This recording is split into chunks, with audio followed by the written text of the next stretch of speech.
So I'm going to present to you about the M4 project, which is Meggitt's Industry 4.0 initiative. It stands for Meggitt Modular Modifiable Manufacturing, and it is a collaborative project with two high-value manufacturing catapults, AMRC and MTC, and we have the support of IBM for the ICT infrastructure of the project. So, but before starting, let me share with you some words about Meggitt. Meggitt is a global engineering group with more than 50 sites around the world. It has 5 main divisions, and we make mainly complicated components and subsystems for aerospace, defense, and energy sector. Systems like aircraft braking systems or heat exchangers, 5-port solenoid valves. So far, Meggitt was in, let's say, in a period of purchasing factories around the globe, and now we're moving to enter a new era of consolidating our operations and factories. So it was last November that our CEO announced the building of a new super site here in the UK, actually next to the Manufacturing Technology Center, that it's going to consolidate operations coming from 3 different factories in the UK and 1 in the States. So 3 years ago, we started M4, trying to understand how we can shift from the dedicated lines paradigm to a more flexible production system, and how we can exploit technologies coming from Industry 4.0. So our vision was to build a modular and modifiable factory with flexible production lines where we can build more than 1 product types. But it was quite crucial for us that this factory would have interconnected and monitored assets, because we wanted to collect as much as possible data so we can take informed decisions about production planning, about building the right business cases. And another part had to do with building a manufacturing network of Meggitt factories. If we had the possibility to connect our machines, this means that we could theoretically, ideally, share our resources around the globe. So having in our mind about flexibility, the very first thing is that if you want to build more than 2-3 products in your line, you need to start from your machines. And in our case, we focused on manual assembly operations. So we were in need of a flexible workbench that at the same time had to be intelligent in the sense that you can collect operational data and process data. Because our main objective, of course, is to have this flexibility, but we wanted to have as much data as possible in order to make sure that we have automatic digital traceability, and that we can achieve full visibility of what is happening at our shop floor in terms of operations. So we start from the flexible workbench. We call it CLO, Closed Loop Adaptive Assembly Workbench, because automatically verifies that the assembly steps have been performed correctly. And of course, if you want to have such a flexible production line, you have to consider that you need also, let's say, operators that can work in a flexible way, and you have to upskill them and help them with digital work instructions. And we build the software with the support of AMRC with a nice digital twin interface. But we had not only to focus on 1 single piece of the process, we had to think about the end-to-end digitization. So we had to consider the rest parts of the manufacturing process and the internal logistics. We tried to transform our kitting boxes, simple plastic boxes, to smart boxes. So we attached their sensors as well, sensors like for a real-time location system, so we can track when and how they move in our factories. But these smart boxes had to be transferred with not simple trolleys, but with intelligent vehicles that can move autonomously in the system, in the factory. So self-navigating systems that bring to CLO the right parts in the smart boxes. And we have also to start from the beginning the intelligent kitting, a system that provides information to the operator to collect the right parts that are placed in the smart boxes, transferred automatically to the intelligent workbench. And of course, again, for the intelligent kitting, we had to support there the operators with digital picking instructions this time. But such a flexible system, it's way much more complicated than the existing dedicated lines. So what happens with planning and short-term scheduling? The traditional tools that we had in Meggitt were not good enough. And given that we are talking about having to manual operations, there was a lot of stochasticity and uncertainty. So we had to use advanced simulation tools and optimization algorithms that could generate the right production plans. And then, after we were planning the factory, we had to collect all this data and information and see what happens with the real production if we are meeting our target. So we had to develop some portals that provides us information around the product and the factory, as we call analytics. And we did that work not only for our M4 lab, but other factories as well, so we simulated them. And as I talked previously about the network of Meggitt factories, we wanted to start networking some simple 3D printers. Our goal is to build a framework, a digital framework that allows users remotely upload their STL or CAD files and print them automatically in a 3D printer. And we wanted to start that with a simple plastic printer, but our main goal is how we can reuse that framework for our metals machines that are in the States. So we can increase in that way the utilization of the metals machines, and everybody around the globe from the Meggitt network can use them, these ALM, metallic ALM machines in the States. And again, the most critical part is about data. So how we can collect all the data from the M4 lab and how we can analyze them. So we have the support of IBM in terms of data storage and analysis, and we used their solutions. For structured data, we used DB2, Cloud, and the NoSQL solution, and we had to consider also what is happening with security of our CAD files, and we used the encrypted solution of CleverSafe. So to start, initially we built our digital model of our M4 lab, a mini smart factory. And everything was stored on DB2, Cloud, and CleverSafe. Everything, I mean, in terms of bill of materials, bill of processes, processing times, process plans, and all this critical information that is required in order to start simulating that, and with our optimization algorithms to generate a short-term schedule in the form of a Gantt chart that was pushed back to the real M4 lab. And with the infrastructure that we had in place, we could collect the data, and we can analyze the deviation between the generated plant, the base plant, and what actually happened in our mini smart factory. So after planning, we knew which was we know which is the very first, let's say, order that we have to make, and we go to kitting. And digital picking instructions automatically are updated, so the operator can start selecting from the kitting cells the parts. We have a pick-to-light, of course, mechanism there to help our operators to pick the right parts with LEDs. But what is interesting is that, again, we try to close the loop. So in case that the operator picks the wrong part, there is a camera there, a vision system that do not allow to the operator to pick that part by changing the color of the LEDs, of the LEDs. And even if he selects the wrong part, then there is another system, a final vision system that verifies that all the right parts have been collected. Otherwise, it does not call the AIV, the intelligent vehicle, the autonomous intelligent vehicle, that in case that everything goes well, the AIV comes, takes the smart box, which has a unique ID, and we can locate its position.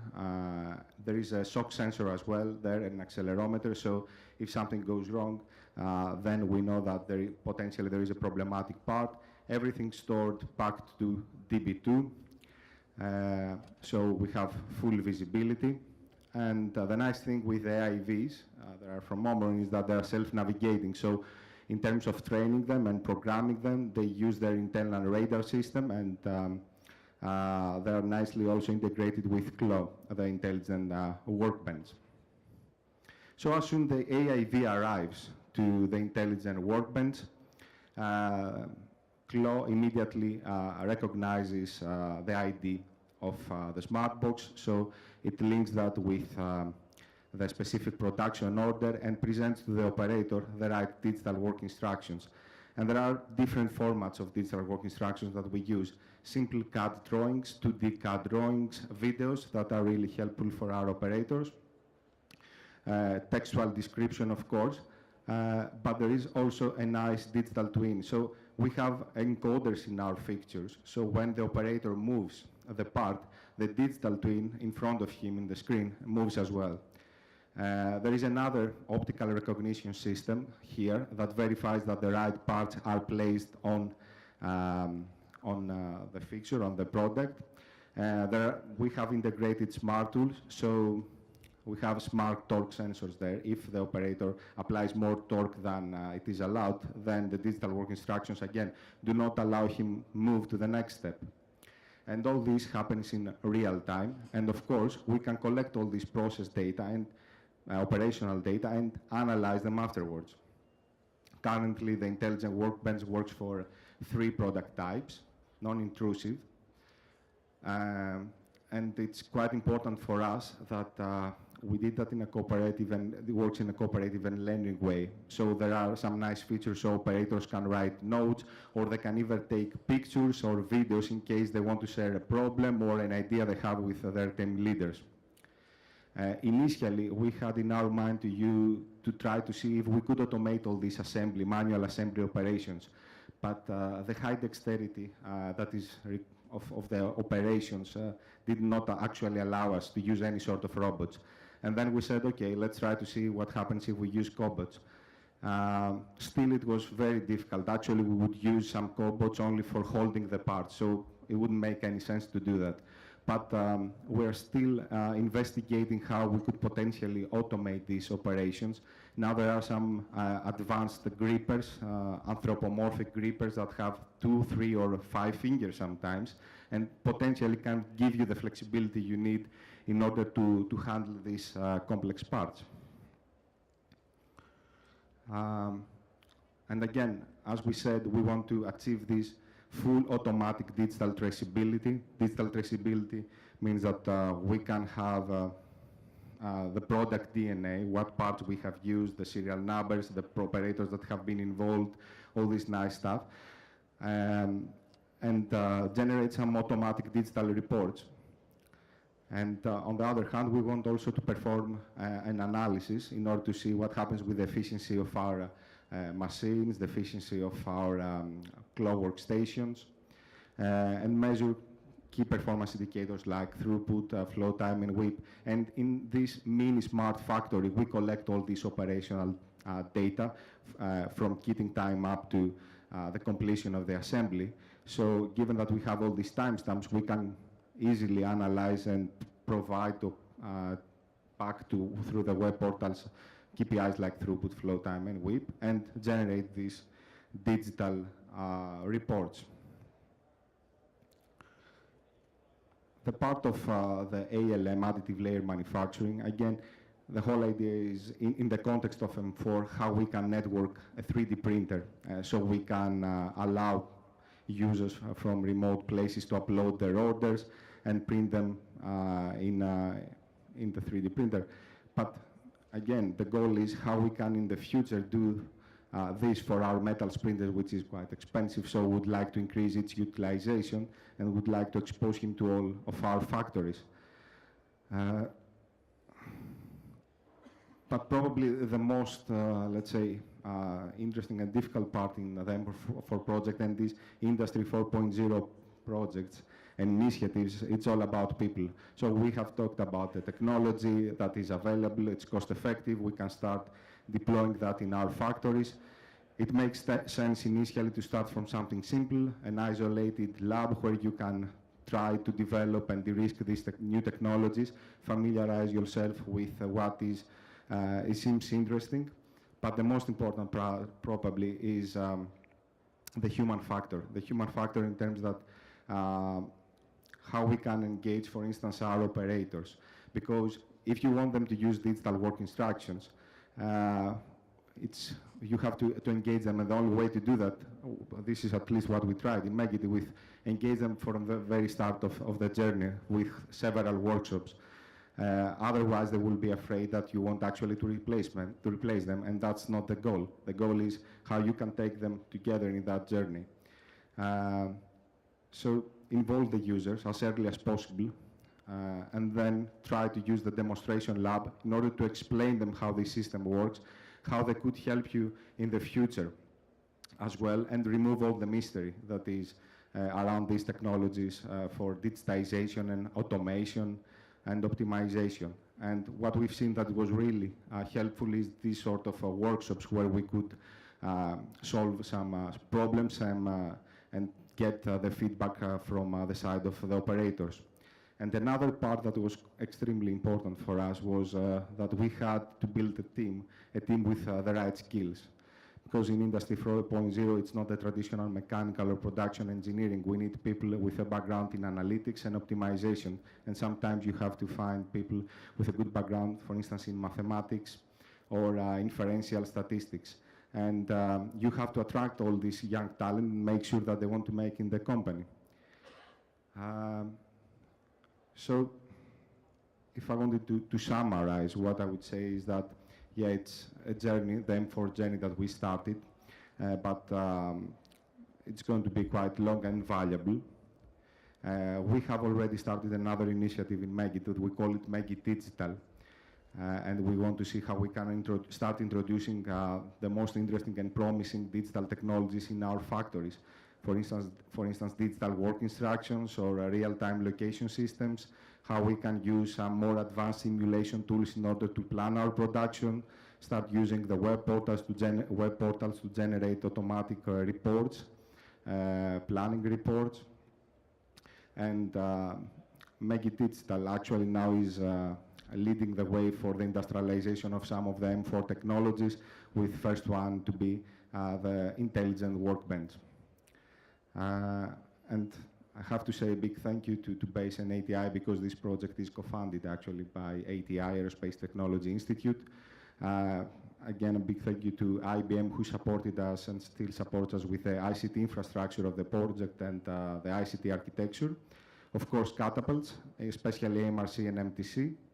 Cranfield University did a great job around the human factors analysis, because we wanted to see how we can introduce all these technologies in our shop floor, and we had to make sure that they are going to be welcomed by the operators, and we had the support from Cranfield for that. And of course, the Meggitt production people that got back to us after many workshops with their ideas about how we can improve the system and actually start working that system, using the system in our factories. Okay, so thank you.